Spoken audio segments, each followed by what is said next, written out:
കഴിഞ്ഞ പ്രാവശ്യം ഇവിടെ വന്നപ്പോൾ യേശു ചെയ്തൊരു അത്ഭുത സൗഖ്യത്തിന്റെ സാക്ഷിയാണിത്. ಕಳೆದ ಬಾರಿ ನಾನು ಇಲ್ಲಿ ಬಂದಾಗ ಪರಿಶುದ್ಧಾತ್ಮನು ಯೇಸು ಕ್ರಿಸ್ತನ ನಾಮದಲ್ಲಿ ಮಾಡಿದಂತ ದೊಡ್ಡ ಸೌಖ್ಯದ ಸಾಕ್ಷಿಯಾಗಿದೆ ಇದು. എനിക്ക് ഈ സിസ്റ്ററെ അറിയത്തില്ല, ನನಗೆ ಈ ಸಹೋದರಿ ಅವರ ಪರಿಚಯ ಇಲ್ಲ. കഴിഞ്ഞ പ്രാവശ്യം ഇവിടെ ശുശ്രൂഷിക്കുമ്പോൾ ദൈവത്തിന്റെ പരിശുദ്ധാത്മാവ് തൊട്ടതാണ്. ಕಳೆದ ಬಾರಿ ಇಲ್ಲಿ ಬಂದು ಸೇವೆ ಮಾಡುವಾಗ ಪರಿಶುದ್ಧಾತ್ಮನು ಇವರನ್ನು ಮುಟ್ಟಿದರು. ദൈവാത്മാവ് ഇവരെ എഴുന്നേൽപ്പിച്ചു, പേര് വിളിച്ചു, എഴുന്നേൽപ്പിച്ചു, ദൂത് പറഞ്ഞു, തൈറോയിഡ് നിന്റെ ശരീരത്തിലുണ്ട്, യേശു അതിനെ സൗഖ്യമാക്കുന്നു എന്ന് പറഞ്ഞു. ದೇವರಾತ್ಮನು ಇಲ್ಲಿ ಬಂದರು, ಇವರನ್ನು ಮುಟ್ಟಿದರು, ಇವರ ಹೆಸರು ಕರೆದರು, ಇವರಿಗೆ ಥೈರಾಯ್ಡ್ ಇದೆ, ಯೇಸುವಿನ ರಕ್ತ ಈಗ ಸೌಖ್ಯ ಮಾಡ್ತಾ ಇದೆ ಎಂಬುದಾಗಿ ಹೇಳಿ ಇವರನ್ನು ಸ್ಪರ್ಶಿಸಿದರು. എത്ര വർഷമായിട്ട് തൈറോയിഡ് ഉണ്ടായിരുന്നു? ಎಷ್ಟು ವರ್ಷದಿಂದ ನಿಮಗೆ ಥೈರಾಯ್ಡ್ ಇತ್ತು? 7 years. 7 വർഷമായിട്ട് തൈറോയിഡ് ഉണ്ടായിരുന്നു, അതിന് ട്രീറ്റ്മെന്റിലായിരുന്നു. 7 ವರ್ಷದಿಂದ ಇವರಿಗೆ ಥೈರಾಯ್ಡ್ ಇತ್ತು, ಅದರ ಟ್ರೀಟ್ಮೆಂಟ್ ನಲ್ಲಿ ಇವರಿದ್ದರು. മെഡിസിൻ കൊണ്ട് സൗഖ്യമായില്ല, ಮೆಡಿಸಿನ್ ನಲ್ಲಿ ಸೌಖ್ಯವಾಗಲಿಲ್ಲ. കർത്താവിനെ സ്തുതിച്ചുകൊണ്ട് നിൽക്കേ, ದೇವರಿಗೆ ಸ್ತೋತ್ರ ಹೇಳ್ತಾ ಇರಬೇಕು ನೀವು. എന്നാൽ അന്നൊരു ദൈവ ശബ്ദം വന്നു. ಆದರೆ ಅವತ್ತೊಂದು ದೇವರ ಶಬ್ದ ಬಂತು. ഒരു അഭിഷേകം ഈ സഹോദരിയെ തൊട്ടു, ಒಂದು ಅಭಿಷೇಕ ಈ ಸಹೋದರಿಯನ್ನು ಮುಟ್ಟಿತು. അത് കഴിഞ്ഞപ്പോൾ സാക്ഷിയായി നിൽക്കുന്നത് അടുത്ത ടെസ്റ്റിങ്ങുകളിൽ ശരീരത്തിനകത്ത് തൈറോയിഡിന്റെ ഒരംശം പോലും ഇല്ല എന്ന റിസൾട്ട് കിട്ടി.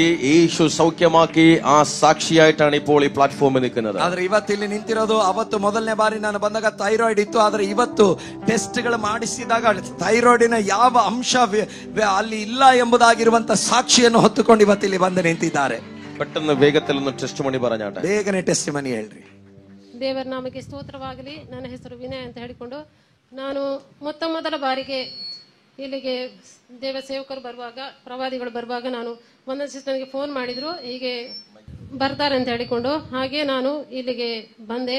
ಆ ದಿವಸ, ಮೊದಲನೇ ದಿವಸದಲ್ಲಿ ದೇವರು ನನ್ನನ್ನು ಮುಟ್ಟಿ ಗುಣಪಡಿಸಿದರು. 7 ವರ್ಷದಿಂದ ಇದ್ದ ಥೈರಾಯ್ಡ್, ನಾನು 7 ವರ್ಷ ನಿರಂತರವಾಗಿ ಅದನ್ನು ಟ್ಯಾಬ್ಲೆಟ್ ತಗೊಳ್ತಿದ್ದೆ. ಇಲ್ಲಿಗೆ ಬಂದಾಗ ಕೂಡ ಟ್ಯಾಬ್ಲೆಟ್ ತಗೊಂಡೇ ಬಂದಿದ್ದೆ. ಯಾವಾಗ ಪ್ರವಾದಿಯ ಮೂಲಕ ದೇವನನ್ನು ಗುಣಪಡಿಸಿರುವ ಅಂದಿನಿಂದ ನಾನು ಟ್ಯಾಬ್ಲೆಟ್ ತಗೊಳ್ಳಿಲ್ಲ. ಇನ್ನರವರೆಗೆ ಯಾವುದೇ ಸಮಸ್ಯೆ ಇಲ್ಲದೆ ದೇವನನ್ನು ಥೈರಾಯ್ಡ್ ಅನ್ನು ಗುಣಪಡಿಸಿದ ದೇವರಿಗೆ ಸ್ತೋತ್ರವನ್ನು ಸಲ್ಲಿಸ್ತೇನೆ. അന്ന് ഇവിടെ വരുന്നതിന് മുമ്പ് ഇവര് തൈറോയ്ഡ് ഉണ്ടായിരുന്നു. 7 വർഷം തൊട്ട് ഇവിടെ വരുന്നതിന് മുമ്പേയും ആരാധനയ്ക്ക് വരുന്നതിന് മുമ്പേയും ടാബ്ലറ്റ് കഴിച്ചോണ്ടാണ് ഇവർ വന്നത്. ടാബ്ലറ്റ്സിന്റെ ഉള്ളിലായിരുന്നു. പക്ഷെ അന്ന് സംസാരിച്ച് കഴിഞ്ഞപ്പം തൊട്ട് ടാബ്ലറ്റ് കഴിച്ചിട്ടില്ല. തൈറോയിഡിന്റെ ഒരു അംശം പോലും ഇപ്പോഴില്ല. ഞാൻ ഇപ്പോഴും ടാബ്ലറ്റ് കഴിക്കാതെ ജീവിച്ചുകൊണ്ടിരിക്കുക, ഒരു വേദന പോലും ഇല്ലാതിരിക്കുക. ഓ, കരം ഉയർത്തി കർത്താവിനെ സ്തുതിച്ചാട്ടെ. യേശുവേ കൊടുത്ത അത്ഭുത സൗഖ്യത്തിനായി സ്തോത്രം ചെയ്യുന്നു. യേശുവേ ಕೊಡುವ ಅದ್ಭುತ ಸೌಖ್ಯಕ್ಕಾಗಿ ಸ್ತೋತ್ರ. തൈറോയ്ഡ് എന്ന രോഗബന്ധനത്തെ കർത്താവ് ശരീരത്തിൽ നിന്നും അഴിച്ചതിനായി സ്തോത്രം ചെയ്യുന്നു. ಥೈರಾಯ್ಡ್ ಎಂಬುವಂತ ರೋಗ ಬಂಧನವನ್ನ ಈಗ ಬಿಚ್ಚುತ್ತಿರುವುದಕ್ಕಾಗಿ ಸ್ತೋತ್ರ. ಸಿಸ್ಟರ್ ಕರಂ ಉಯರ್ತಿ ವಿളിച്ചു പറ, ಮಹತ್ವ ಯೇಸುವಿಗೆ ಮಾತ್ರ. ಸಿಸ್ಟರ್ ಕೈಗಳನ್ನ ಮೇಲಕ್ಕೆತ್ತಿ ಹೇಳ್ರಿ, ಮಹತ್ವ ಯೇಸುವಿಗೆ ಮಾತ್ರ. ಮಹತ್ವ ಯೇಸುವಿಗೆ ಮಾತ್ರ. എല്ലാവരും ശബ്ദം ഉയർത്തി പറഞ്ഞേ, മഹത്വം യേശുവിന് മാത്രം. ಎಲ್ಲರೂ ಶಬ್ದವನ್ನು ಎತ್ತಿ ಹೇಳ್ರಿ, ಮಹತ್ವವು ಯೇಸುವಿಗೆ ಮಾತ್ರ. വീണ്ടും ഇരട്ടി ആരോഗ്യത്തിലും ബലത്തിലും അഭിഷേകത്തിലും ഓടട്ടെ. ಮತ್ತೆ ಡಬಲ್ ಬಲದಿಂದಲೂ ಆರೋಗ್ಯದಿಂದಲೂ ಅಭಿಷೇಕದಲ್ಲೂ ಓಡಲಿ. അനുഗ്രഹിച്ച് പ്രാർത്ഥിക്കുന്നു, ಆಶೀರ್ವದಿಸಿ ಪ್ರಾರ್ಥಿಸ್ತಾ ಇದ್ದೇನೆ. Jesus name, amen. ಯೇಸುವಿನ ನಾಮದಲ್ಲಿ ಆಮೆನ್. ഒരിക്കൽ കൂടെ കരം ഉയർത്തി ദൈവത്തെ സ്തുതിച്ചാട്ടെ. ಮತ್ತೆ ಕೈಗಳನ್ನು ಬೀಸುತ್ತಾ ದೇವರಿಗೆ ಸ್ತೋತ್ರ ಮಾಡುವ.